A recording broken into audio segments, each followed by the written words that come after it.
Hello, everyone, and welcome to Pro Wrestling Inside Now. And yes, you did see us. It was not your imagination. You did see us at the beginning, and then I hit the button again, and it still didn't work. This is turning into, I'm telling you, this is turning into the David Letterman show each and every week. There's never nothing that goes right. So Charlie Platt is with us tonight. Jack Lord, Rodney West, Charlie finally got on new streaming service. He did get on, but at some point, I have to learn how to use this. Oh, it didn't come with a set of instructions? No. We don't. We're men. We don't need instructions. Oh, heck no. Maybe one day, Brent, you'll start getting phone calls. You know, the guy that calls you or the lady that calls you and says, we just want you to know your new car warranty is about to expire. We want you to be covered. Maybe one day, we may be dead when somebody will be, yes, we want to help you with Restream.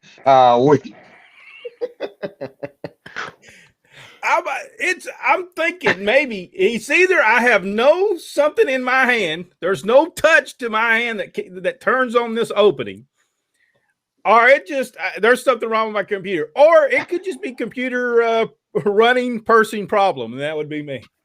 Computer operator. That's me. Yeah. Charlie's a question that I don't believe we ask down the line, and I thought about this today, and I wanted to ask you this question. When did you start doing the ring announcing for Gulf Coast Championship Wrestling? August of 1976. Now, how did that come to be? Did they contact you? Did you get in touch with them? Bob Howell was the news anchor at WTVY Channel 4 in Dothan. And Bob got an offer to go to WSFA up in Montgomery. And he did. Bob and I have been friends for years, me in the radio business and him in the TV business. And we just built up a great friendship. And he said, look, I'm fixing to go up there. He says, you want a little extra money? I said, yeah, well, what are you talking about? He says, take my gig doing the announcing at wrestling, not necessarily maybe do the ring announcing at TV and the ring announcing at the farm center on Friday night, back then. And I said, sure. And that's how it all started. He introduced me to Rocky McGuire, which Rocky had met me before through Bob, me going with Bob to the matches. And that's how it all started. Me doing radio and then on the weekends doing the wrestling deal. And not too long after I started doing the ring announcing at the farm center and on TV, there was some change up that took place with folks in TV. And by the end of 76, somewhere in that time period, I was co-hosting, doing a lot of the color play-by-play on the deal. And remembering back, there was a period of time that maybe somebody can correct me if I'm wrong, but they brought Lynn Toney. I've seen some old Gulf Coast stuff, the few clips that are on YouTube. And Lynn Toney is doing the announcing with John Goss, who was at the time sales manager at WTVY TV and former weatherman. And Al Roberts, you boys remember Al, was sports director there. So Al was playing a part in it as well. But they brought in, I was doing the ring announcing, they brought in Lynn Toney. Lynn was from Pensacola. He was a huge television personality back in the, it makes us all sound old, so the infancy of television, but his TV career, I think, went back into the early 1960s. He hosted several things on Channel 3 there in Pensacola. He hosted a movie, some kind of theater thing on one day. And back in those days, there wasn't all this entertainment that we have. You had to produce your own stuff. and nothing coming from the networks on the weekend. Lynn was big, and he did wrestling in Pensacola, and that's how it all started. And they brought him in is when they decided to do just one TV. They were doing a Mobile TV, a Pensacola TV, and Dothan had its TV. And that's when Lee decided to kind of put all of that together. And they put Lynn on for, he wasn't on, but just for a few weeks. But I think that was to transition the people in Mobile, Pensacola market. That this was, Lynn was a part of it. Here's the way we're going to do it. And that's when the tapes started bicycling. And the latter part of 76, I'm going to say. Now, let me ask you this question. Did they, everybody asked this question, when did they smarten you up?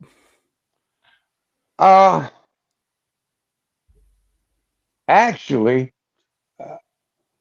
I was kind of halfway smart to the business, but when I really,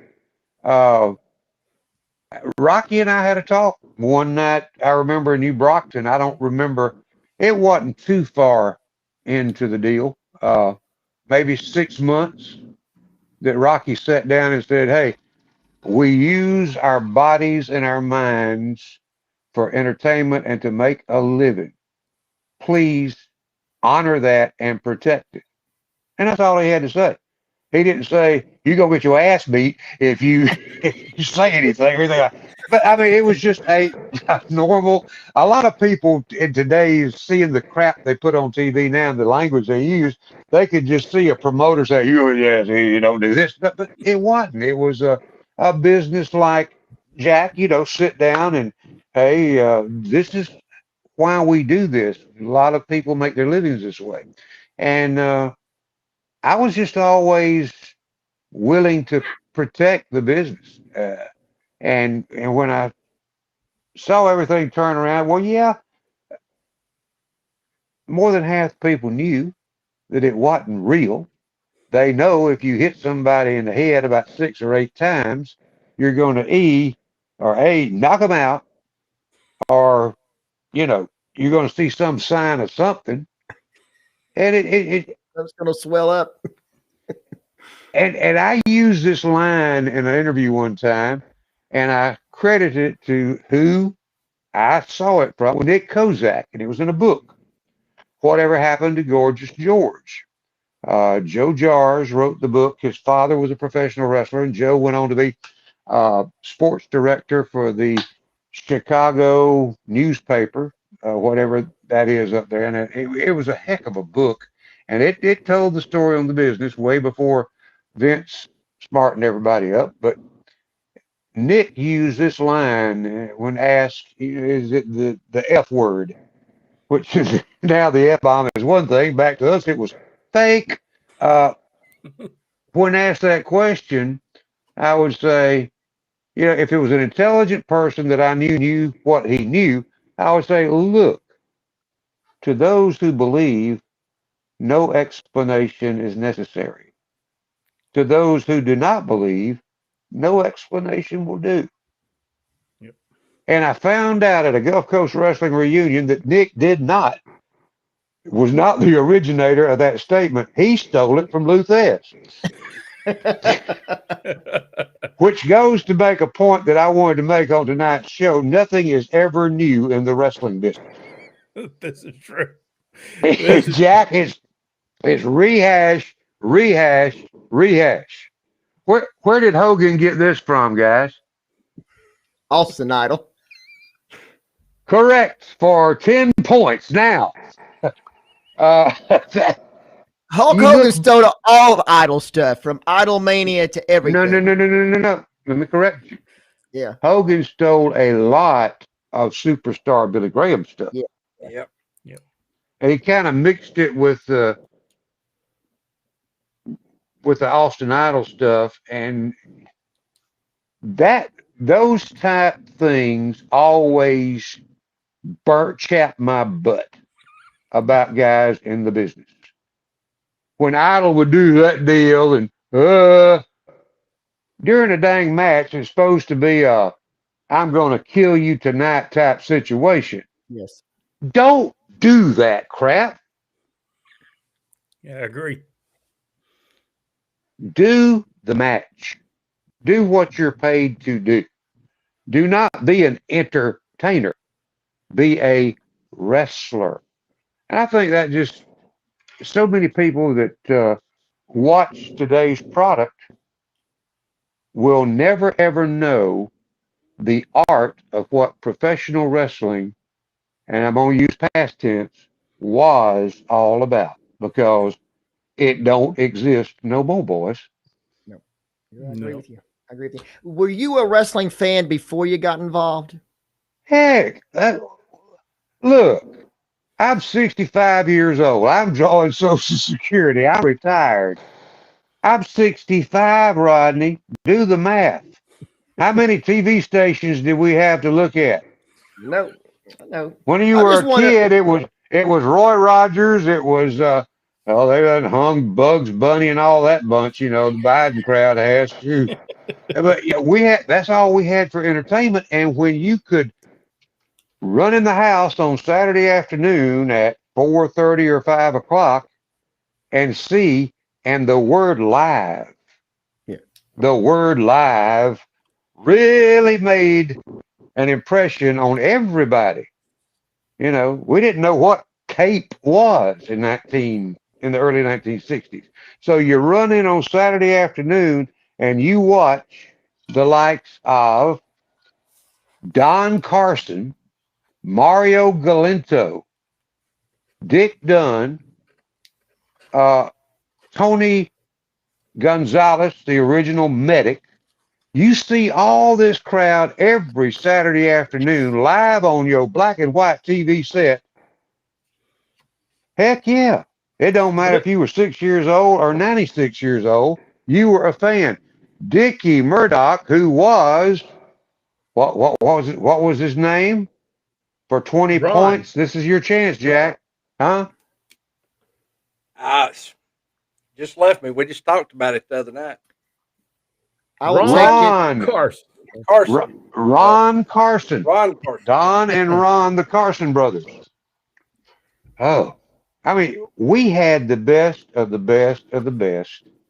I say that, and any folks that might be listening tonight, you're from the Carolinas. Yeah, y'all had some good stuff, but for the long run, early 1960s through 1989, if you were in Mobile, Alabama, Dothan, Alabama, and parts of Louisiana, Mississippi, and the entire Florida Panhandle, you probably had better talent than any other group of people in the United States of America. I'll put the crew from the early 1960s, when I remember watching as a kid, through 1989 when Continental Wrestling closed. I don't think anybody could compete. Now, you two over there on the left-hand side of the screen, will y'all agree with me on that? Yes. Oh, absolutely. Oh, yeah. It was unreal. Now, these two guys right here, were they good? The hippies, Mike and Mickey Boyette? Yeah.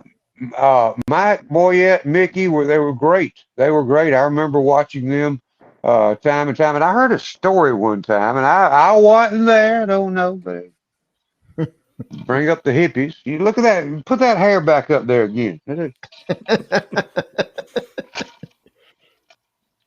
The wrestling business is full of interesting stories down through the ages. The one on the left would be Mike. Now, Mike, rest his soul, had a reputation of being a little rough around the edges. I think he and one more wrestler were the only two ever barred from the Gulf Coast Wrestling Reunion for life. And so even in his older days, he was an interesting character. But this is one of those deals to where he might have been on chemicals that had his mind in the wrong place on a spot show, and I think it was in Crestview, Florida. And of course, the one of the main attractions that night was Ginger the Wrestling Bear. Y'all ever heard of Ginger the Wrestling Yeah. Bear? I've done several Remember her. shows with Ginger. Okay. Well, next to the main event, now that was a hot tag match with the Fields brothers and some other people, the best I remember the story. Right before the semifinal was Boyette against the Bear. And there was some talk in the dressing room. You know, back then, you had two dressing rooms and nobody got together. So he was in there with all the heels. They said, you just do what Mr. Tyler says do with the Bear, da da da da da.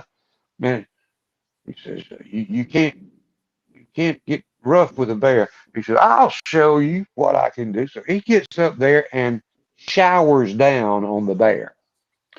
And the bear had a muzzle on, and the muzzle was to keep anybody from getting bit by the bear, right? Okay. Mm-hmm. But I don't know if y'all know it or not, but the bear has one of the longest tongues of any animal out there.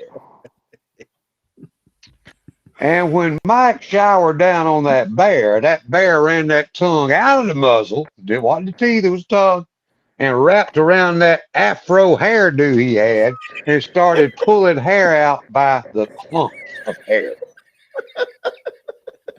Rocky McGuire's running the spot show, and the match is over with. And somehow or another, the chemical effect had kind of dulled off of old Mike during this experience with Ginger.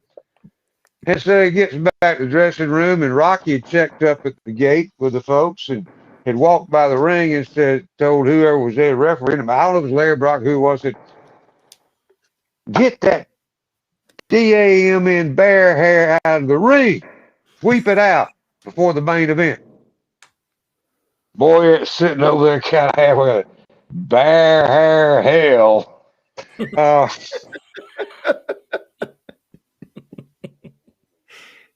Wouldn't you have loved to have been there, Jack? I would have loved to seen that. Hey, Ike, she didn't do anything in the ring, but I'm telling you, we had her out back, and she did number one, and that was enough. I never wanted to be around number two. But boy, that stunk. Ooh. Now that photograph that I showed, now that ain't Show it Nick again. Adams, is it? Is that Ginger or? I don't know. Because this is Gentleman Ben. He's the world's biggest brown bear, and that was with Tuffy, right? But that ain't the same person with that picture. No. I don't think we ever, I think all we ever had here was Ginger. Okay. Yeah. That's all I remember ever being around. Fun days, that's boys. Tuffy Truesdale. Fun days. And Nick Adams. Both of those had the this bear. So. All right. Jack, you got a question for Charlie? Charlie, what was your favorite angle you ever saw with Southeastern or Continental, whatever? What was your favorite storyline that was ever done? I think the Bob turning heel was probably, I know without a doubt, that drew more money for a long period of time than any other angle ever done down here. Bob Armstrong turning true heel was just a performance that I wish we had it all, because it showed the real talents, the excel talents of Joseph James, my buddy Bob. He showed me something in that he accomplished something and all that it has never been paralleled as far as I'm concerned. There's been a lot of great angles down here. My gosh, go back to the days of you had David Schultz in here, you had Roger Smith, You had Randy Colley working as the Assassins. That's one thing I want to, and I don't want to cut that answer short. That's my answer on that, Jack. That's something I want y'all to think about. And when I do think about the old days, I do not watch today's product. And I know a lot of people say, well, you shouldn't feel that way, but I don't. And a lot of us that were in the business don't. Yeah. They asked me about it. I said, oh, I don't know. And I found out a lot of fans are like me, they just don't watch anymore. But over the last few times, I have just flipped by and did some thinking on this, going back to watching into the 90s, Vince, WCW, all the people that were still operating. What was missing, one link that was missing to me was masked wrestlers and their importance in the business. Yes. And masked wrestlers that got over. And there was a lot of them that they put on a mask to fill in this, that. They didn't mean anything. But look back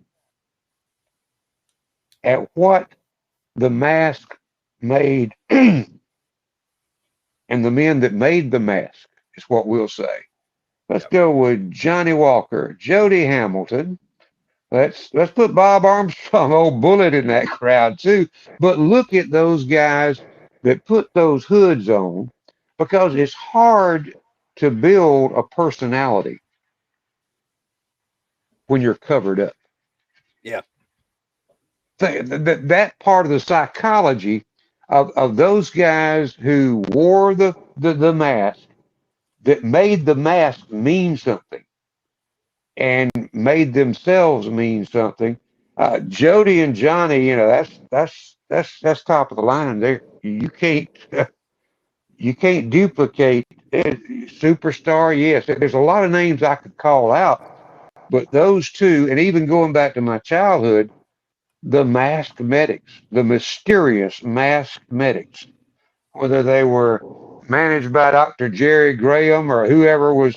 There's another one, early 1960s, came through here and ran a long period of time, was the likes of Jerry Graham on the talent roster back in the Gulf Coast days. But I mean, those guys made those masks mean something, and it's hard for somebody, your personality, to come through and you get the attention of the audience with your face covered. Am I wrong on that, Jack, or what? No, it's a lot harder. The first year and a half that I was in the business, I wore a mask, and it was. I mean, you really had to learn how to do the body language to get yourself over, because you couldn't rely on your facial expressions at all. And back in those days of Mr. Walker and Mr. Jody, interview was a very important part of it. And those two could lay you an interview down, just tell them what the town was, and that's all you had to say. Yeah. You didn't have to write them a script. You didn't have to do anything. They knew how to do it and when to do it. That would be, help me. Is that the wrestling? Is that the medic? That is the medic. That's Tony Gonzalez. Tony Gonzalez. Yeah. See, I'm just seeing it on a little phone deal, but that is Tony.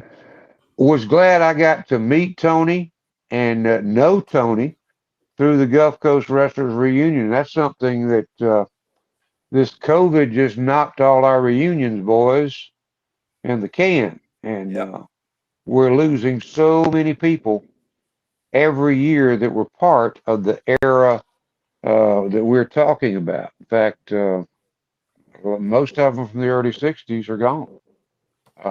They're just, time marches on. And it's sad, but I was looking at a picture today somebody posted on Facebook, and it was the likes of Les Thatcher, Danny Hodge, and Dennis Hall. and one more. And Les was the only one still with us. Yeah. Now I'm going to ask you this question. Maybe you can see this picture, and but who is this? That would be Gorgeous George, would it not? I don't believe that's Gorgeous George. I'm not for sure who this is. I've got the picture, but I have nothing that tells me who it is. Is that the guy that maybe tried to do the imitation where he filed the lawsuit against him? It could have been. That looks like a 50s era picture. Yeah, if anybody knows who that is. That's before my time, thank you, Brent.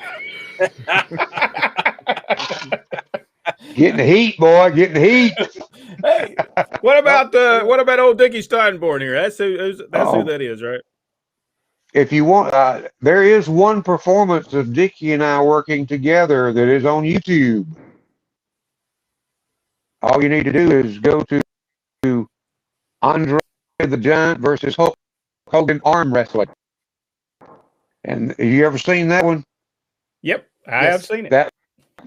That was in the channel video in Dothan when Hogan was just getting started, and they did the arm wrestling gimmick, and Dickie and I did play-by-play. I remember that. I remember that well. I watched that not long ago. Actually, I saw that. That was some good stuff back. And everybody thinks that Hulk Hogan, Andre the Giant, just wrestle each other at WrestleMania 3. You know, I've seen interviews with Hogan. Bless his heart, he has to tell so many dang lies to even survive. I think he talks about Silverdome Potty Mission. I didn't really know if Andre was going to do the honors or not. Bull crap. You knew Andre was going to do the honors. He had to have surgery on his back, fool. Now, he didn't know how to work to start with, and he was shaking in his shoes the night he went up against Andre at the Houston County Farm Center in Dothan, Alabama, because he didn't know that he might not get his lights knocked out. And that's all I'll say about that. All right, think about it, Jack. I have one question, real quick. During the Gulf Coast days, what was the match that drew the biggest house in your Gulf Coast days? I'm gonna stab at somebody on this one too. Rest his soul. It was the one time Dusty Rhodes did show up in Dothan when he was supposed to. They did, and what the deal was, and this was during my days, they ran that match all around the country. I don't know if y'all remember. Jack might remember watching it. They did a match with Dusty against Terry Funk, with the winner to meet the world champion. Okay. Yeah. And I don't know if anybody remembers this or not. I remember it because I was there and watched it on TV, the tape on TV. But Terry did the best interview in the history of the wrestling business. And this was it went to Atlanta, it went to Tampa, it went to every major wrestling town and every territory in the country where the NWA was working.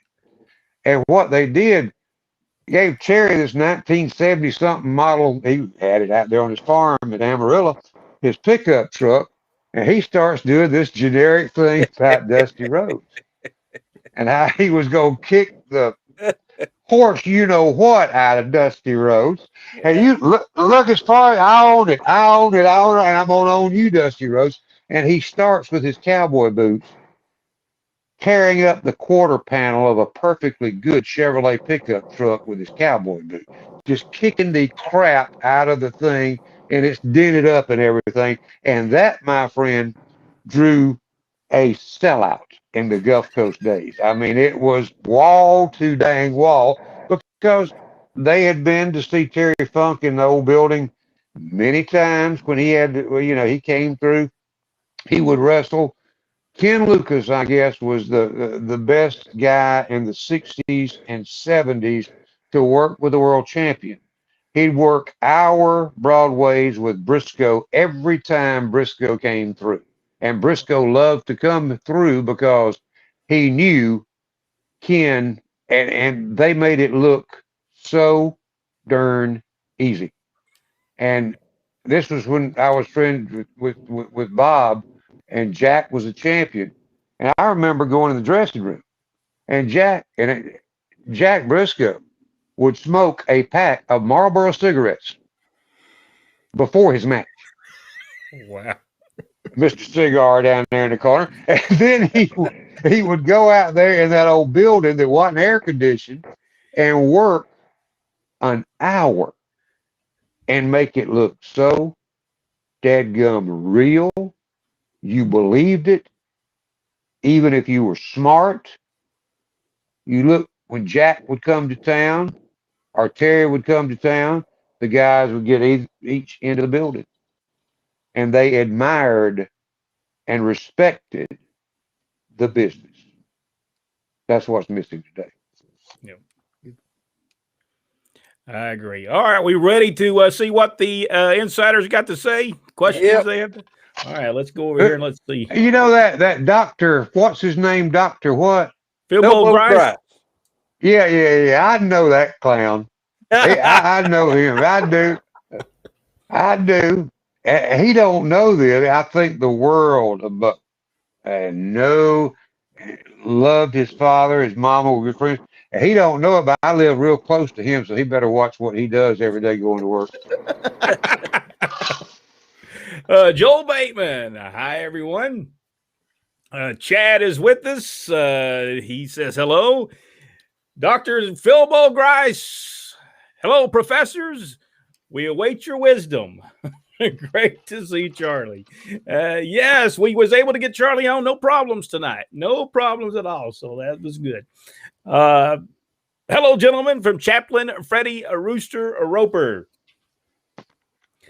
All right, here is Kevin Penley. Hey, guys, and Mr. Charlie Platt. Did Charlie ever meet Fannie Mae? Oh, well, yeah, it did. Yeah, it did. It did occur on a couple of occasions, by the way. The last time that we had a show to do, last couple of reunion shows, Fannie Mae showed up to try to rekindle the flame with Bob. She didn't have any luck, and I can, after meeting and seeing Fannie Mae, I can understand why.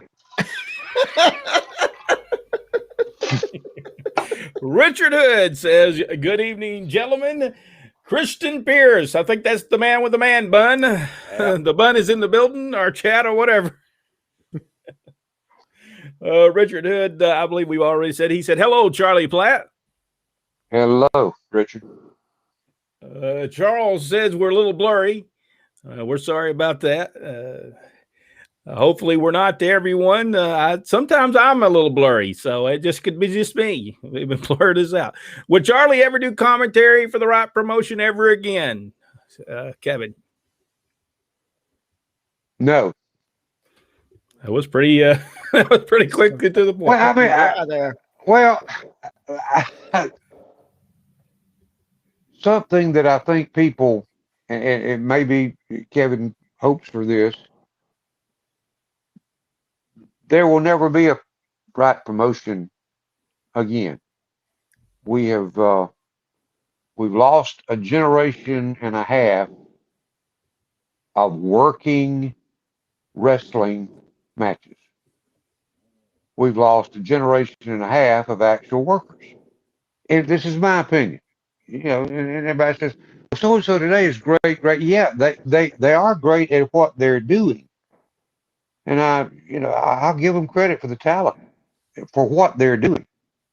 But the days of 2 guys or 4 guys walking out in front of a crowd and using their wits to gauge the temperature of the fans and their ability to use an art form called professional wrestling and do it right. Those days will never happen again. We lost along the line. We lost that magic that we, the four of us, knew from being in the business, seeing how it should be, and looking at what become today. And part of it can be blamed on society itself, again, in my opinion. Back in the day, you had good versus evil. Today, everything is a gray line. Yeah.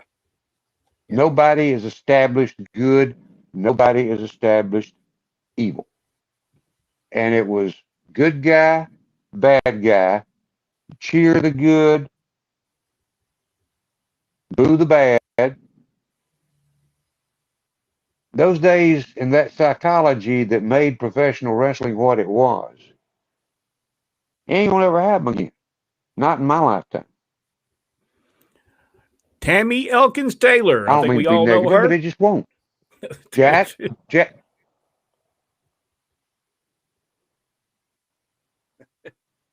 I think he was asking you a question, Jack. Oh, it cut out on me. What was you saying, Charlie? I said, those days will never come back again, will they?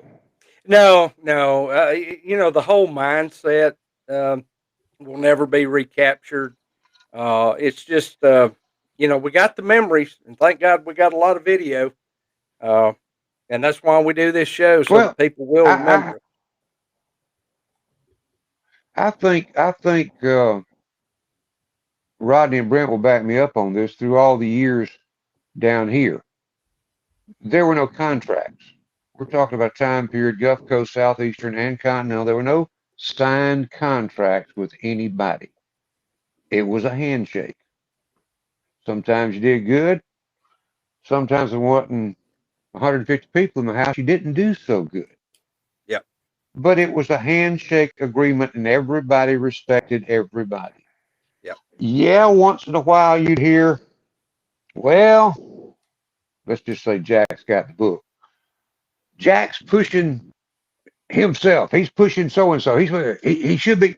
You'd hear a little bit of that in the dressing room, but it would just be a little chatter going on, and nothing ever became of any of that. Yeah. I think a lot was lost when certain people on national stages that were booking pushed themselves and their ideas over what was protecting the business. You know what I'm talking about? Yep. Oh yeah. And I think we just that there was like politicians, wrestlers. Heck, politicians owe wrestlers a check because what they're doing today is no different from what we did, shooting angles and working and everything else through the years. But think about it. But what I'm saying is, a politician, most of them aren't there for the money. They're not there because they just want to come help. There are a few that do, but in most cases, politicians have addictions. And I'm not talking about drugs or alcohol. They get addicted to power. Yeah. And when you get addicted to power, if you were in the wrestling business and you had the responsibility on your shoulder to move a company forward, owning a company, I think a lot of times power struggles got into it. You guys were talking about something last night. Can't you just see the meeting on the phone with Jim Barnett and Bob Geigel on the Tommy Rich Harley race turn and turn back. Yep. Oh, Bob, it'll be so good for the business. And my man will just do so good for Harley. And Harley's sitting over on the side saying, I got to go put this little punk over. Things happened. I'm not saying Tommy Watton he didn't deserve anything, but in the long run, what did it mean? I'm with Jack. It helped him out some. But what did that do for the business? People still ask you, and Dave, why did they put the belt on Tommy Rich? I don't know. In a week's The people time, that knows not turn with it us no around. more. This is true. But their decisions were made, and not just, I'm not just talking about an Atlanta office or a Carolina office or a New York office, but you go back and look at some of the blunders that took place through the years, and it was all over power. I can control it. I've got more power than Jack's got. So I'm going to press Jack up against the wall and show him that I'm the boss. Yep. That was part of the destruction of the business in general. Amen. That's absolutely you hit the nail right on the head. Yeah, I agree with you. Richard, we'll get back with Charlie. We'll bring him back on, and we'll talk about the Bob Armstrong turn. We've talked about it before, but we'll talk about it again for you, Richard. We'll bring Charlie back on for that. Yvonne Burns, hello from the flood city, Johnstown, Pennsylvania. Is it flooding there, Yvonne? I'm sorry. It's been putting some water down here, too. Hello, gentlemen. Sorry I'm late. James William Lawrence III. Terrence Hardy, I saw some old Gulf Coast wrestling today. Where? Hey, just don't play it on here because you'll get in trouble. You'll get knocked right off in no time flat. So don't ever try to play it on Pro Wrestling Inside and Out anyway. Wow, I had no idea Bob Howell was involved in the wrestling business from Norman Carr. He was. I don't know. I'd have to call him and ask him the exact number. But Bob did do Gulf Coast Championship Wrestling, and he started out just ring announcing. Then he ended up as the main host there in at WTVY. He was great. He did a good job. James that was the Williams old Rip Tyler, Eddie Sullivan days. Some of the old names. James William Lawrence said, I start training to be a professional wrestler, referee, and manager this upcoming weekend. Thank you for inspiring me. It's good that we've inspired somebody in these days and times. Hello, Charlie Platt from Slocum, Alabama. Michael Barr. Hello, Michael. Hope all is well with you. Tom Moody. Hey, guys, I went to Dothan Wrestling a couple of times, probably to the old Houston County Farm Center. And if you were there at any point in time, you might have even listened to the old Tailor-Made Opry. That's what I was about to say. That's what you sounded like you were doing. I was. Tailor-Made Opry. You remember that, Charlie, the old... Oh, yeah, I do. I was programming WTVY FM at the time. Yes, I do remember. And I remember the funniest thing I remember about that, putting it with wrestling. You remember the guy that came in, the Turk? You remember the Turk? Yes, I do remember the Turk, yes. Okay. Well, the Turk was working the territory. I think it was in the Southeastern days. And I forgot if it was Dennis Condrey or which one of the outlaws, the heels, he was riding back to Pensacola with every Saturday night after the matches. And they introduced the Turk to the old Tailor-Made Opry, which Mr. Taylor would come on and talk about, go get you a moon pie and an RC. Well, they'd stop at the Zippy Mart south of town going back to Pensacola, and after the Turk had listened to it a while, he'd get a box of moon pies and a 6-pack of Schlitz beer. And that was...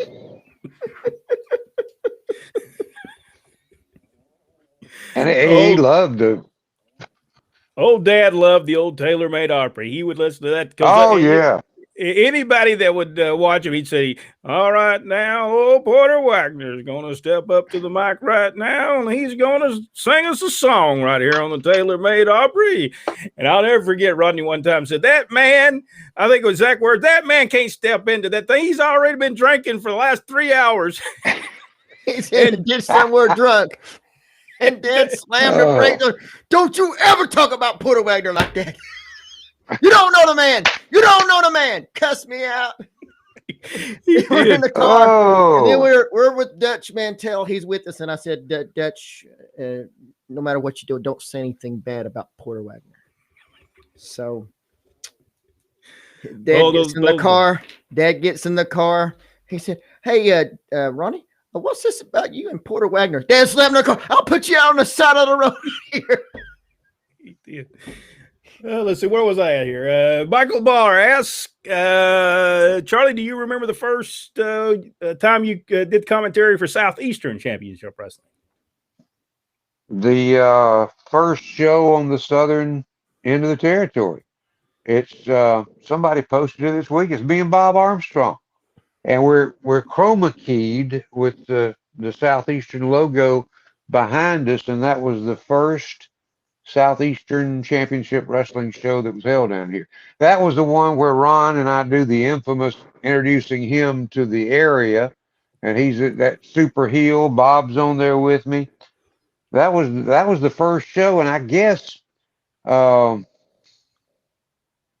says 1980, but it had to be before then, because territory was purchased, I think, in the 1978 time period. And that's something that was interesting. I got to work with Gordon down here. I got to work with Les Thatcher down here. Dickie Steinborn, Rick Stewart, Al Roberts did some stuff with me as Southeastern. And then I got to work that time with Lynn Toney and John Goss. And in the later years, pretty much had it by myself when it was Southeastern before the change to Continental. Then I came back in 1988 doing Continental again, working with Gordon. And of course, Les and I still stay in touch with each other. But and loved working with Les. Les and I, though, I watched something the other day, and Les and I and Gordon all had we didn't have the same style, but we had the same amount of seriousness in us that we didn't, oversell. We didn't get carried away. We tried to go with the flow and sell it as what it was. What you see is what you get. We did not try to take it up another notch or something like that as commentators. And we were blessed, all of us, the three of us were, to work good with each other. We never had an argument that I know of. Les and I never had an argument. Oh, we did, but we won't go into what that was about. And Gordon and I never had a cross word between us and any jealousy at all. But some of the most fun times, and we were serious about it, some of those fun times, I got to admit, were in the last few years of the last 2 years of Continental. And I got to work on microphone with Dutch Mantell doing my color, and then Tom Pritchard. Now, I'm going to tell you, I wouldn't take anything for that experience, because keeping you on your toes and thinking, because those two they'll be going along smooth with you on something, and then they'll just take that turn into left field. You've got to either laugh. I mean, they were great to work with, and two guys that had great minds for the business. I mean, they were hilarious, but yet they knew what they were doing. I have a lot of respect for both Tom and Dutch, just from being able to work on microphone with them. Of course, the easiest guy of all was Bob.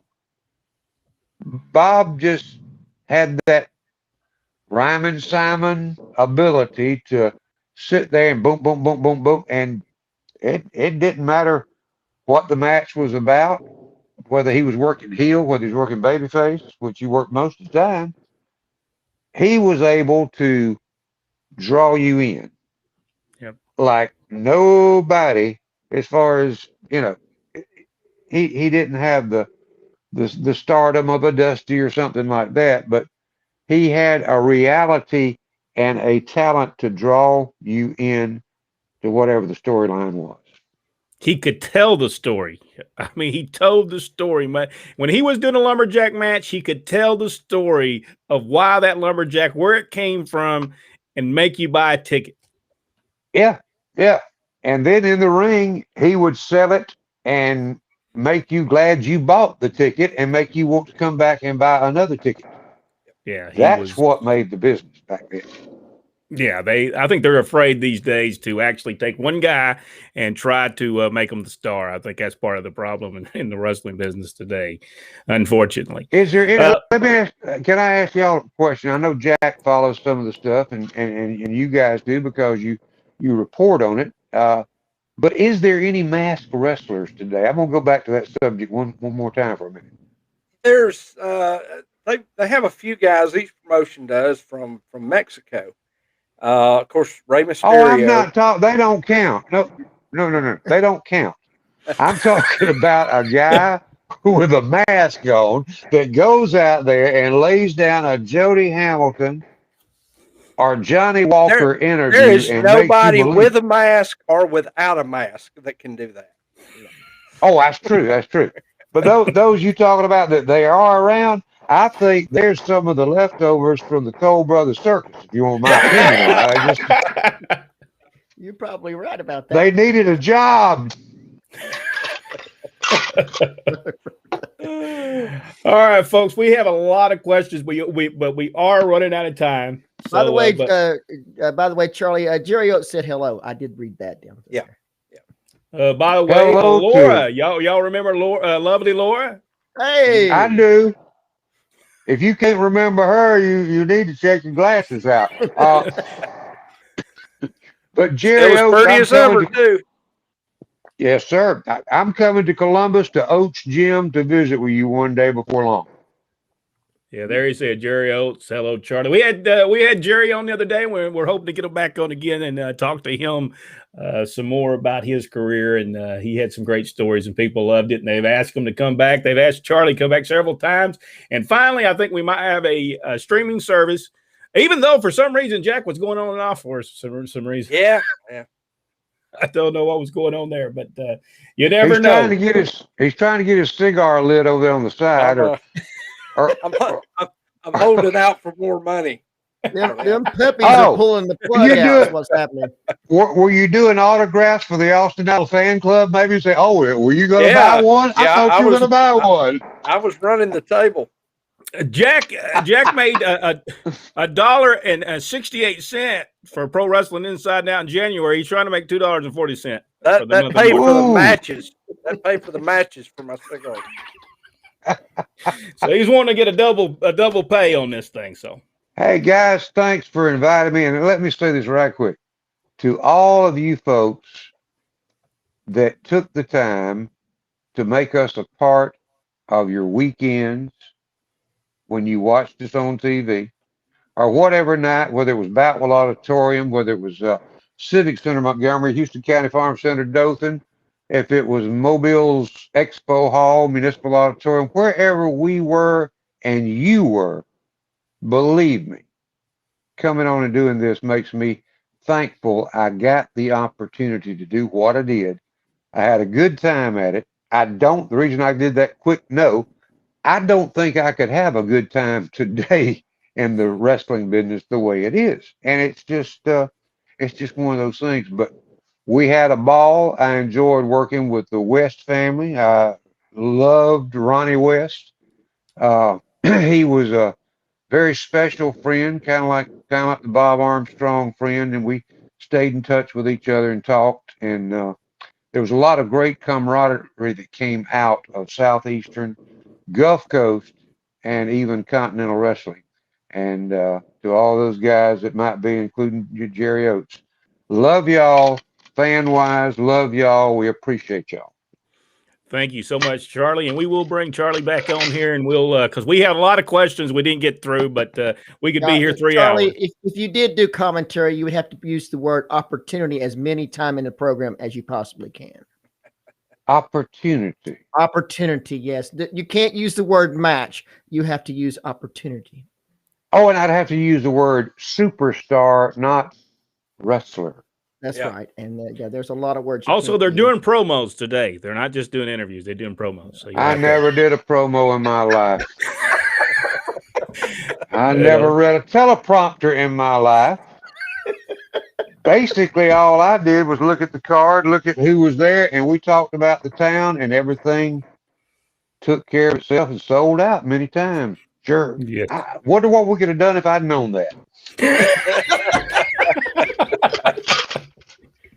Okay, it's time for us to leave. By the way, supporters, we are going over to the supporting page. We're about 6 minutes late, but we wanted to stay on here with Charlie as much as we could. And for those people that we didn't get the questions in, Charlie will come back on here with us and talk with us a little bit more. But we certainly do appreciate it. We're almost 24,000 people on Facebook now, and we certainly appreciate you sharing everything with us. We're about 1,300 on YouTube and about 600 on Instagram, and we really appreciate you sharing our page. Charlie, thank you so much. Rodney, thank you. Jack, enjoyed it. And thank you. And we'll see you on the next episode. And I'm going to try to push this button, and I'm hoping that the video comes up. Let's see.